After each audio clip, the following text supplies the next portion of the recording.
बिस्मिल्लाहिर्रहमानिर्रहीम। अस्सलाम वालेकुम। उम्मीद है आप सब लोग खैरियत से होंगे जी। तो क्लास 10 की केमिस्ट्री की बुक है और जैसे कि आप सब जानते हैं कि हमने इसका चैप्टर 14 यानी फर्स्ट चैप्टर इस बुक का स्टार्ट किया हुआ है। लास्ट टाइम हमने inter conversion of physical states वाले टॉपिक को स्टार्ट किया था, जिसमें हम लोगों ने conversion of solid into liquid वाले टॉपिक को अच्छे से कवर किया था। आज इससे आगे वाले टॉपिक को हम इंशाल्लाह डिस्कस करेंगे जी। तो स्टूडेंट्स, टॉपिक है हमारे पास conversion of liquid into gas. अब हम देखेंगे कि लिक्विड जो है वो गैस में किस तरीके से चेंज होता है।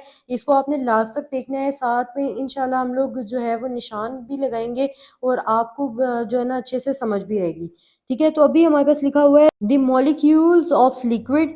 लिखा हुआ है जी, जो लिक्विड के मॉलिक्यूल्स होते हैं कीप ऑन कमिंग आउट, वो बाहर निकलते रहते हैं from the surface of a liquid, liquid की सतह से, एट ऑल द टेम्परेचर, सारे दर्जा हरारत में, चाहे टेम्परेचर कम हो चाहे टेम्परेचर ज़्यादा हो। जो लिक्विड के मॉलिक्यूल्स होते हैं वो क्या करते हैं, उस लिक्विड की सतह से बाहर निकलते रहते हैं। And such an escape of molecules, इस तरह से मॉलिक्यूल्स का बाहर निकलना फ्रॉम द सरफेस, किसी सतह से, इसको हम कहते हैं इवेपोरेशन। यानी आपको ये चीज़ मैं एग्जांपल के साथ समझाऊंगी तो आपको बहुत अच्छे से समझ आएगी कि इसमें पहले डेफिनेशन में हमें ये बताया जा रहा है कि अगर हमारे पास जो लिक्विड के मॉलिक्यूल्स होते हैं वो लिक्विड की सरफेस यानी लिक्विड की सतह से जब बाहर निकलते रहते हैं, ठीक है, और इस तरह से मॉलिक्यूल्स का लिक्विड की सतह से बाहर निकलने का जो अमल है वो इवेपोरेशन कहलाता है। तो ये यहाँ पे इवेपोरेशन की डेफिनेशन है।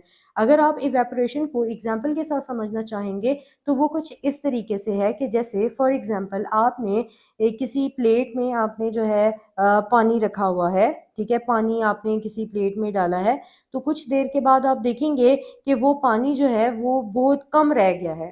ठीक है, यानी या तो वो बिल्कुल सूख गया है, ठीक है, या फिर वो जो है ना थोड़ा सा कम हो गया है, लेकिन आपने तो ना तो उसमें से कुछ निकाला है, ना तो पानी निकाला है, ना ही उसको बॉयल किया है। ठीक है, तो ऐसा क्यों हुआ? क्योंकि जो लिक्विड के मॉलिक्यूल्स होते हैं वो जो है वो सरफेस से निकलते रहते हैं। ठीक है, इस वजह से क्या होगा कि ये जो प्रोसेस कहलाएगा वो इवेपोरेशन का प्रोसेस कहलाएगा। ठीक है, यानी बुहारात बन के उड़ जाने वाला अमल कहलाएगा। एक और अगर आपको इवेपोरेशन की मैं एग्जांपल दूं तो वो मैं आपको डेली लाइफ एग्जांपल ये दूंगी, जैसे फॉर एग्जांपल धूप में जो रखे हुए गीले कपड़े होते हैं वो कुछ देर के बाद खुश्क हो जाते हैं, क्योंकि उनमें मौजूद जो पानी होता है वो बुखारात बन के हवा में शामिल हो जाता है। और ये भी प्रोसेस जो है ना वो इवेपोरेशन की जो है ना आप कह लेंगे एक एग्जांपल है। नेक्स्ट है हमारे पास heating a liquid increase the kinetic energy of its molecules and so does the process of evaporation.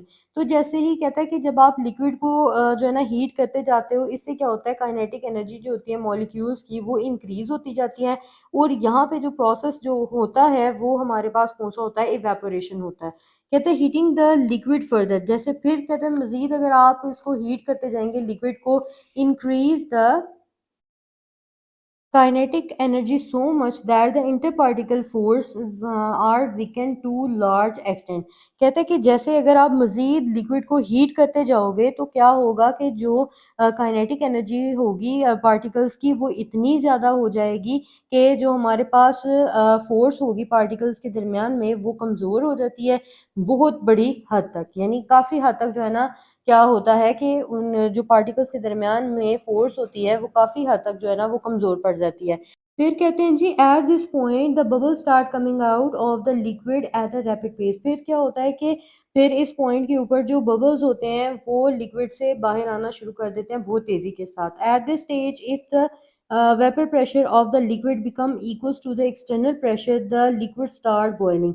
तो ऐसे स्टेज में क्या होता है कि अगर वेपर प्रेशर जो होता है लिक्विड का वो बराबर हो जाए एक्सटर्नल प्रेशर के, ठीक है, तो इस पॉइंट पे जो लिक्विड है वो बॉयल होना शुरू हो जाता है।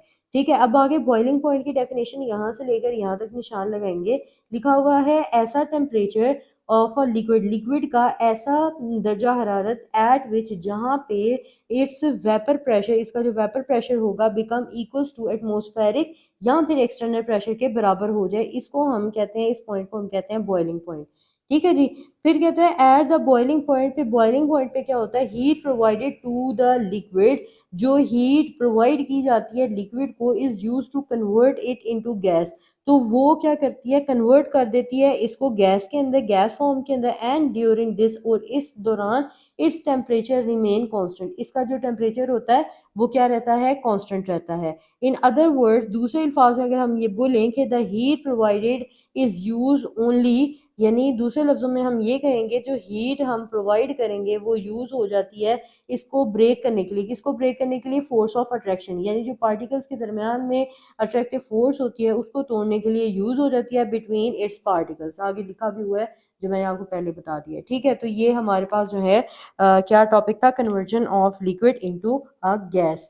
ठीक है, तो उम्मीद है आपको ये टॉपिक बहुत अच्छे से समझ आ गया होगा। तो यहाँ पे आपको बॉइलिंग पॉइंट की डेफिनेशन मिलेगी जो कि यहाँ से लेकर यहाँ तक आपने याद करनी है। इस टॉपिक के अंदर मैंने आपको 2 डेफिनेशंस मार्क करवाई हैं। अगर आपको शॉर्ट में ये इवेपोरेशन की पूछे तो आप लोगों ने इवेपोरेशन की डेफिनेशन आपको पता है कि कहाँ से लेकर कहाँ तक लिखनी है, यहाँ से लेकर तो यहाँ तक लिख देनी है।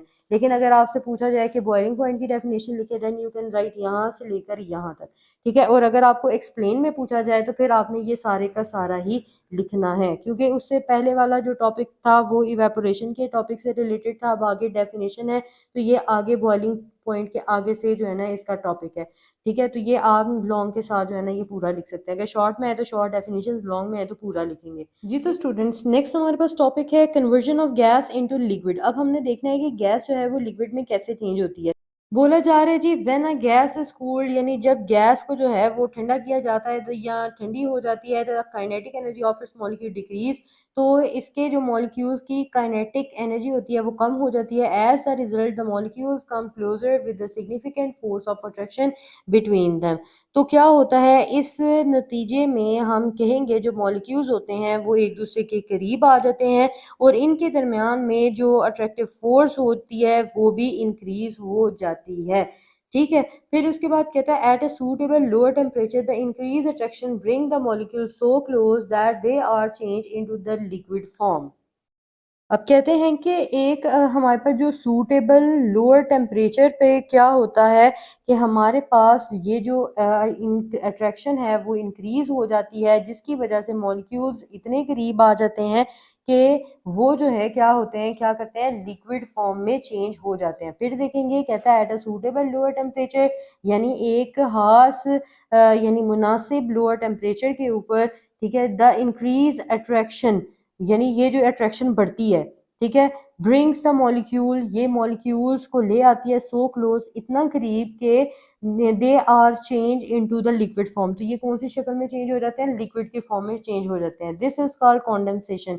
इस अमल को हम क्या कहते हैं, कॉन्डेंसेशन कहते हैं। लास्ट लाइन है हमारे पास, ड्यूरिंग दिस ट्रांजिशन, यानी इस तब्दीली के दौरान the temperature of the gas remains the constant, जो गैस का जो टेम्परेचर होगा वो कांस्टेंट रहेगा until all the gas change into its liquid, जितनी देर तक जो गैस है वो लिक्विड में चेंज नहीं हो जाती। ठीक है जी, तो ये हमारे पास जो टॉपिक था वो था conversion of gas into a liquid. ठीक है, तो अब इसको हम समझते हैं एग्जाम्पल के साथ। फॉर एग्जाम्पल, जब हम पानी को गर्म करते हैं तो वो बॉयल होकर जो है ना क्या होता है, वो स्टीम बन जाता है। जब ये स्टीम जो है किसी कोल्ड सरफेस जैसे कि शीशे के बर्तन या ढक्कन से टकराती है तो वो ठंडी होकर दोबारा जो है ना मतलब लिक्विड यानी वाटर में तब्दील हो जाती है। इस अमल को भी जो है, इस प्रोसेस को भी हम क्या कहेंगे, ये कंडेंसेशन की एग्जाम्पल है।